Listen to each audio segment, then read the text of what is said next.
నమస్కారం, నా పేరు బాల. బీసీఎన్ న్యూస్ కి స్వాగతం. ముందుగా ముఖ్యాంశాలు. అమరావతిలో క్వాంటమ్ వ్యాలీ భవన్ కి శంకుస్థాపన. ఇది కేవలం ఏపీకి కాదని యావత్ భారతదేశ చరిత్రలో ఒక చారిత్రక రోజని సీఎం చంద్రబాబు వ్యాఖ్య. 62,35,00,000తో వేడంగి గ్రామంలో రక్షిత మంచినీటి పథకం పనులకు శ్రీకారం. త్వరితగతిన పనులు పూర్తి చేసి ప్రజలకు స్వచ్ఛ జలాలను అందిస్తామన్న మంత్రి నిమ్మల. మార్కాపురం జిల్లా చింతలపల్లి గ్రామ సమీపంలో నూతన విద్యుత్ సబ్స్టేషన్ను ప్రారంభించిన మంత్రి గొట్టిపాటి. రాబోయే రోజుల్లో విద్యుత్ ఛార్జీలు పెంచేది లేదని స్పష్టీకరణ. మాజీ ముఖ్యమంత్రి జగన్మోహన్ రెడ్డి భద్రత విషయంలో రాష్ట్ర ప్రభుత్వం పూర్తిగా విఫలమైంది. తీవ్ర స్థాయిలో ధ్వజమెత్తిన మాజీ ఎంపీ గోరంట్ల మాధవ్. అమరావతి భవిష్యత్తును, తద్వారా దేశ సాంకేతిక ప్రగతిని నిర్దేశించే క్వాంటమ్ వ్యాలీ భవన నిర్మాణానికి కేంద్ర శాస్త్ర సాంకేతిక శాఖ మంత్రి జితేంద్ర సింగ్తో కలిసి ముఖ్యమంత్రి చంద్రబాబు శంకుస్థాపన చేశారు. ఈ సందర్భంగా ఏర్పాటు చేసిన సభలో చంద్రబాబు తన దార్శనికతను, భవిష్యత్ ప్రణాళికలను ఆవిష్కరించారు. తుళ్లూరు మండలం ఉద్దండరాయునిపాలెంలో ప్రభుత్వం కేటాయించిన 50 ఎకరాల విస్తీర్ణంలో ఈ క్వాంటమ్ వ్యాలీ రూపుదిద్దుకోనుంది. ఇది కేవలం ఒక భవనం కాదు, quantum computing, quantum communications, artificial intelligence, cyber security, రక్షణ, ఆరోగ్యం, ఆర్థిక రంగాల్లో పరిశోధనలు, ఆవిష్కరణలకు కేంద్రంగా మారనుంది. వచ్చే 40 ఏళ్ల అవసరాలను దృష్టిలో పెట్టుకుని ఈ ప్రాజెక్టును చేపట్టినట్లు సీఎం స్పష్టం చేశారు. చరిత్ర రాయాలన్నా, అదే చరిత్ర తిరగ రాయాలన్నా అది విద్యార్థులకే సాధ్యం. వచ్చినప్పటి నుంచి మీ ఉత్సాహం చూస్తున్నా, క్వాంటమ్ స్పీడ్ తో దూసుకెళ్తున్నారు, భవిష్యత్తుకు భరోసా ఇస్తున్నారు. చాలా సంతోషం. Today is a historic day, not only for Amaravati or Andhra Pradesh, but for India itself. Today we are laying the foundation for something far greater than a building. We are laying the foundation for India's leadership in the global quantum revolution. We are standing at a global inflection point. The United Nations has declared this year the International Year of Quantum Science and Technology. Across the world, experts describe this momentum as the transistor momentum for quantum, when deep science theory becomes real world capability. The last 2 centuries were largely a story of missed opportunities for India. We missed the agriculture revolution. We missed the industrial revolution. But we did catch up with the communication and IT revolution. I am very happy. I remember even today our honorable former Prime Minister Vajpayee ji has introduced deregulation in telecommunication sector. And also at that time, I started iTech City. That is a game changer in information technology. I am very happy. At that time, iTech City was inaugurated by Vajpayee ji. Today, Amaravati City Foundation was laid by Honorable Prime Minister. I am very happy to announce Jitendra Singh ji will be remembered in the history. Quantum machine, quantum computer is inaugurated by him. It will be remembered, it will be a game changer not only for Andhra Pradesh, for India. Godavari జలాలను నేరుగా pipe line ద్వారా తీసుకువచ్చి గ్రామాల్లో రక్షిత మంచినీటి సరఫరాకు ప్రభుత్వం కృషి చేస్తుందని మంత్రి నిమ్మల రామనాయుడు అన్నారు. జలధార ప్రాజెక్టులో భాగంగా పశ్చిమ గోదావరి జిల్లా పాలకొల్లు నియోజకవర్గంలో 62,35,00,000తో వేడంగి గ్రామంలో చేపట్టనున్న రక్షిత మంచినీటి పథకం పనులకు ఆయన శంకుస్థాపన చేశారు. ఈ సందర్భంగా ఏర్పాటు చేసిన సభలో ఆయన మాట్లాడుతూ, గత టీడీపీ హయాంలో కేంద్రం మంజూరు చేసిన ఈ పథకాన్ని తర్వాత వచ్చిన వైసీపీ ప్రభుత్వం నిర్వీర్యం చేసిందని విమర్శించారు. కూటమి రాగానే ఈ మంచినీటి పథకం ప్రాజెక్టు పనులకు శ్రీకారం చుట్టామని అన్నారు. త్వరితగతిన పనులు పూర్తి చేసి ప్రజలకు స్వచ్ఛ జలాలను అందిస్తామని అన్నారు.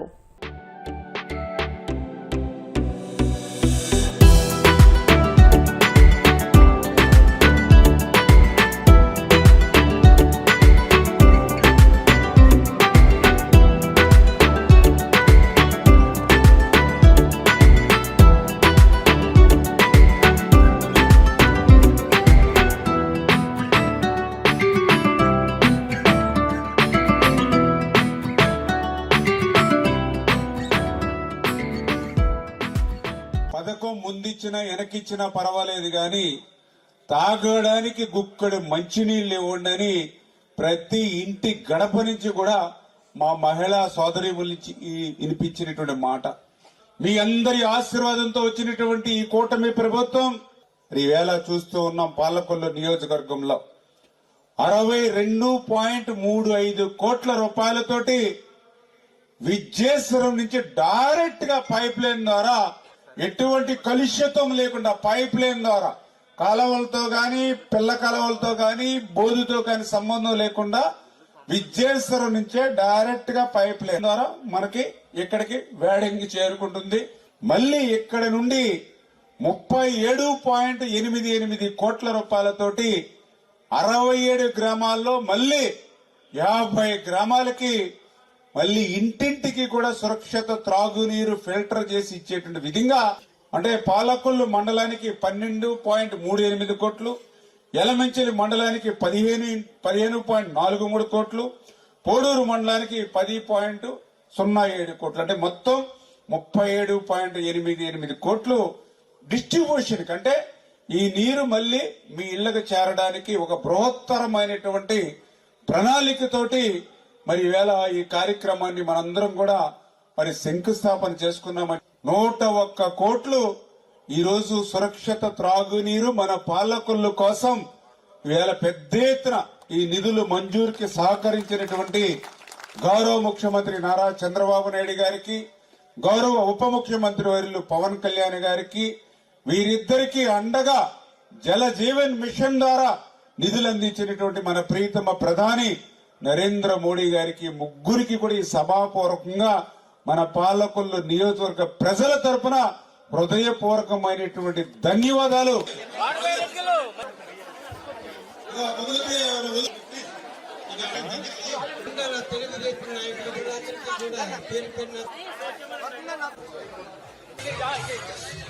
రాబోయే రోజుల్లో విద్యుత్ ఛార్జీలు పెంచేది లేదని విద్యుత్ శాఖ మంత్రి గొట్టిపాటి రవికుమార్ తెలిపారు.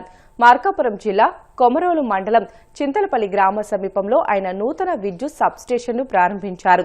ఈ కార్యక్రమంలో స్థానిక MLA Ashok Reddy, collector Rajababu, sub collector Shivarangareddy, సంబంధిత అధికారులు పాల్గొన్నారు.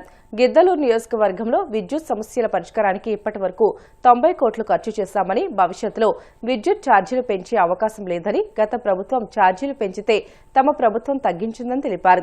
గిద్దలూరు నియోజకవర్గ అభివృద్ధికి సహాయ సహకారాలు అందిస్తానని ఆయన వెల్లడించారు. రాబోయే రోజుల్లో కరెంటు బిల్లు పెంచకుండా నాణ్యమైన విద్యుత్తు ప్రజలకు అందించుకుంటా ముందుకు తీసుకెళ్లాలనేదే ఈ ప్రభుత్వ ఉద్దేశం.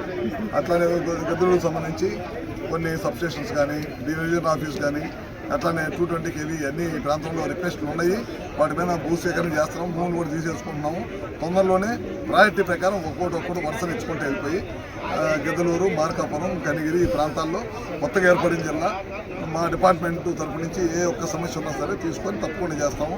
అట్లానే మన పక్కన కనిగిరిలో కానీ, మార్కాపురంలో కానీ రిలయన్స్ సమస్య వచ్చింది, బయోగ్యాస్ ప్లాంట్లు పెట్టిస్తున్నాము.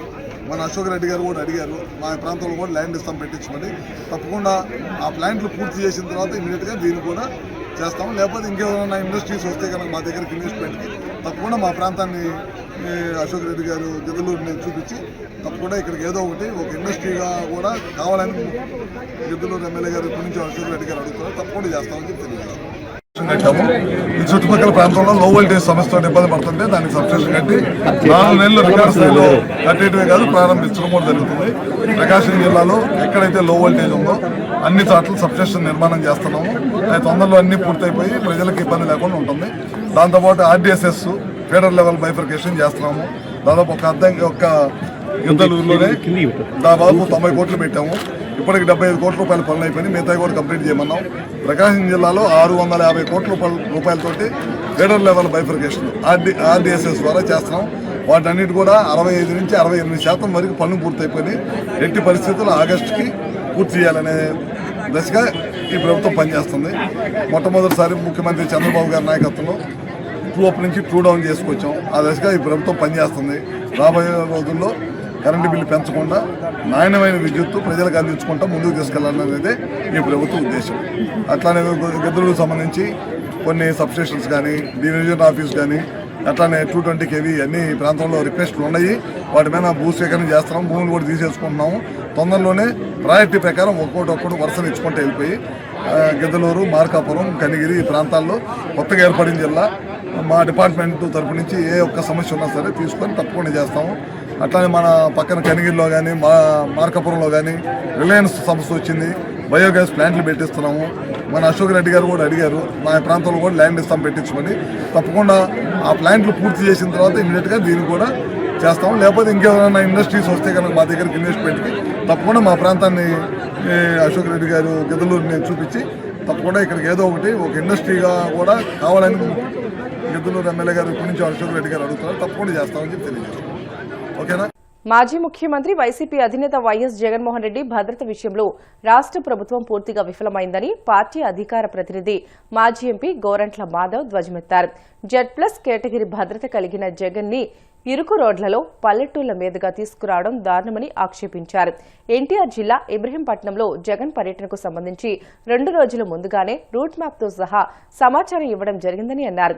దానిపై చాలా నింపాదిగా ముందు రోజు రాత్రి స్పందించిన పోలీసులు విజయవాడ నగరంలో ట్రాఫిక్ సమస్యను సాకుగా చూపి రూటు మార్చుకోవాలంటూ నోటీసు ఇచ్చారని అన్నారు. ఆ ప్రయాణంలోనూ తాడేపల్లి మొదలు ప్రతి చోట అడ్డంకులు సృష్టించారని, కార్యకర్తలు, అభిమానులు ఆయన వెంట రాకుండా కుట్ర చేశారని దుయ్యబట్టారు. రాష్ట్రమంతా చెడిపోవాలి, రాష్ట్ర ప్రజలంతా నాశనం కావాలి, నేనొక్కరిని బాగుండాలని తిరుపతి వెంకటేశ్వర స్వామిని మొక్కుకోవడం జరిగింది. యద్భావం తద్భవతి, చెడపకురా చెడదవు అని స్వామి ఆశీర్వదించడం జరిగింది. స్వామి ఆశీర్వదిస్తేనే 7వ కొండ నుంచి కిందికి దిగి 1వ కొండకు వచ్చేసరికే 23 క్లైమోర్ మైన్స్ ఢామ్ అని పేలడం జరిగింది. దాంట్లో చంద్రబాబు నాయుడు గారు సావు తప్పి కన్ను లొట్టబోయినట్లు బతికి బయటపడి వెంకటేశ్వర స్వామి మీద కక్ష పెంచుకుని నేను మళ్ళీ ముఖ్యమంత్రి అయితే నీ అంతు చూస్తా అని వెంకటేశ్వర స్వామి మీద శపథం చేసి మళ్ళీ ఆయన ముందస్తు ఎలక్షన్లకు పోవడం జరిగింది.